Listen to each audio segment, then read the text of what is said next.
As Bitcoin makes international headlines and warnings of cryptocurrency booms and busts abound, there is much that IR scholars can productively add to, as well as learn from, debates over the latest Wild West of an unstable and crisis-prone global economy.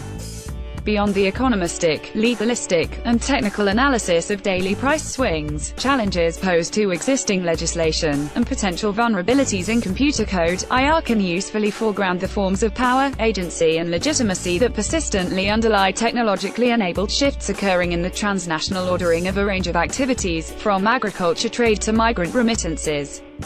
By adding nuance to discussions that have tended to alternatively write off Bitcoin as evil or uncritically praise its underlying blockchain technology as the greatest invention since the Magna Carta, IR can build on long-standing efforts to understand the actors, processes and objects contributing to patterns of both change and continuity in global governance.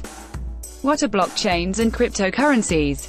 Blockchains, at their core, are digital sequences of numbers coded into computer software that permit the secure exchange, recording, and broadcasting of transactions between individual users operating anywhere in the world with access to the Internet. The development of blockchains, like most technological change, draws on previously existing technologies. In an initial instance, blockchains incorporate digital encryption technologies that to varying degrees mask the specific content exchanged as well as the identities of individual users. Algorithms, pre-coded series of step-by-step instructions, are also mobilized to solve complex mathematical equations and arrive at a consensus on the validity of transactions within networks of users. In a second instance, time-stamping technologies periodically bundle verified transactions into datasets, or blocks. Linked together sequentially, these blocks form chains that make up larger, blockchain databases of transactions broadcasting permanent records of transactions whilst maintaining the anonymity of users and specific content exchanged.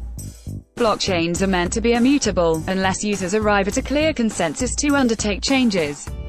Authored by a still unidentified individual or group of individuals, using the pseudonym Satoshi Nakamoto, the technical design for blockchains initially outlined in a 2008 white paper was quickly taken up in an online community of technology enthusiasts. Bitcoin, the first time-stamped ledger of user-verified transactions, appeared in 2009.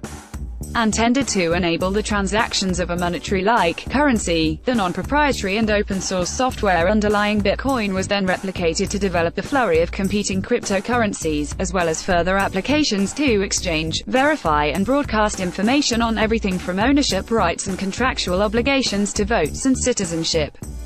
Relative power and governance with blockchain technologies identifying whether or not, as well as how, specific actors and processes are actually empowered or disempowered by instrumental uses of blockchains is a first contribution IR scholars can make in nuancing debates over the implications of these and other emergent technologies. As is well recognized in IR scholarship, technological change rarely benefits everyone equally.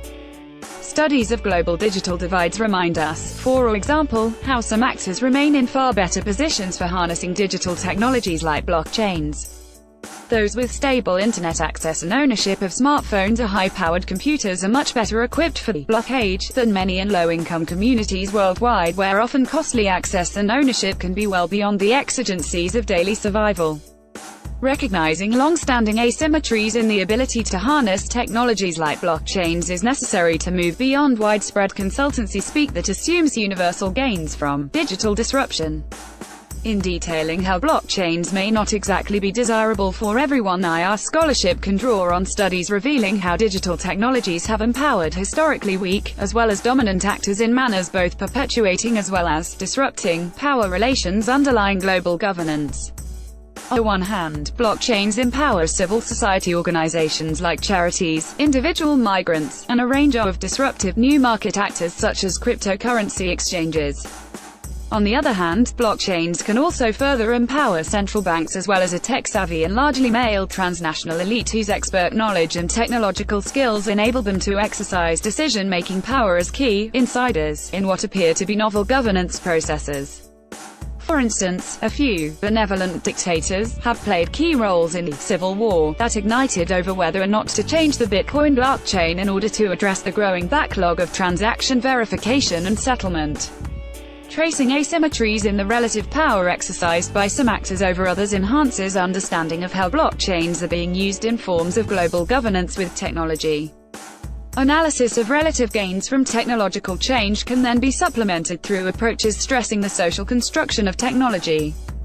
Ideas and informal governance by blockchains. IR scholars can also contribute to the opening up of complex technological black boxes by revealing how the specific ideologies and ideas underpinning blockchains have the power to reconstitute the interests and incentives of their users.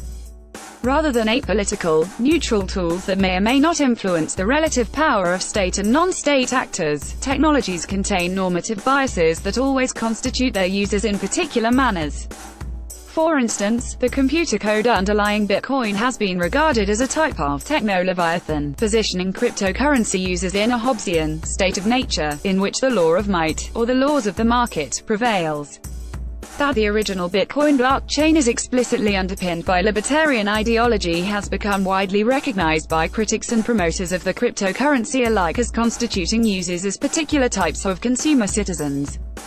Libertarian ideologies underpinning further applications of blockchain technologies have also been shown to incentivize their users to solely act as rational, self-interested, and untrusting agents. Identifying such underlying ideas and tracing how they can lead blockchain applications to extend particular types of individualistic and capitalist relations rather than solidarity and social activities is important for IR scholars to explore in furthering debates on a technology frequently regarded as simply neutral.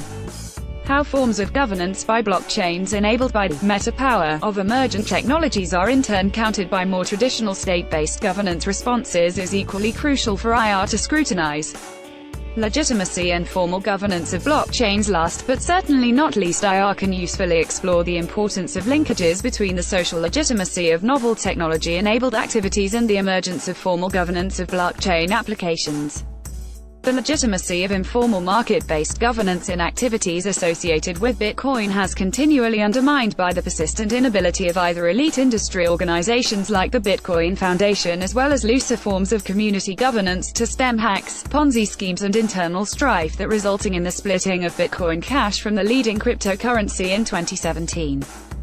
Countries like China, Russia and South Korea have sought to ban citizens and systematically important financial actors like banks from dealing with cryptocurrencies. By contrast, in Anglo-American countries where the benefits of emergent technologies tend to be emphasized despite growing recognition of their risks, key regulators have established looser, regulatory sandboxes. These relax existing national laws to allow for controlled and monitored experiments with technology within and between defined jurisdictions. In similar attempts to promote rather than stamp out the more legitimate uses of technology, intergovernmental organizations like the Financial Action Task Force have sought to encourage the use of blockchains in facilitating aid delivery and remittances, while combating illegitimate uses, such as for money laundering. IR scholars are well positioned to investigate how varying types of input, throughput, and output legitimacy accorded to blockchain applications may alternatively give rise to coercive or more flexible formal governance. Unblocking an emergent research agenda with prominent exceptions, debates on Bitcoin, cryptocurrencies and wider applications of blockchain technologies have tended to be dominated by economists and, to a lesser extent, by other social scientists.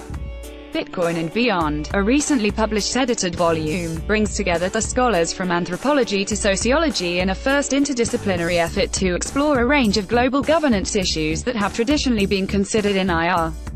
Ongoing investigation is required, however, to further uncover the limits, shifts, overlaps and interrelationships between contemporary forms of governance by, with, and of blockchains.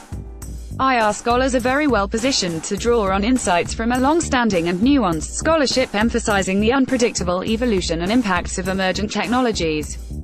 In continuing to engage with technologies as their applications emerge, rather than once they become established in transnational activities, IR scholars can productively contribute to ongoing global policy debates whilst enhancing both scholarly and everyday understanding of the implications of technological change for contemporary global governance.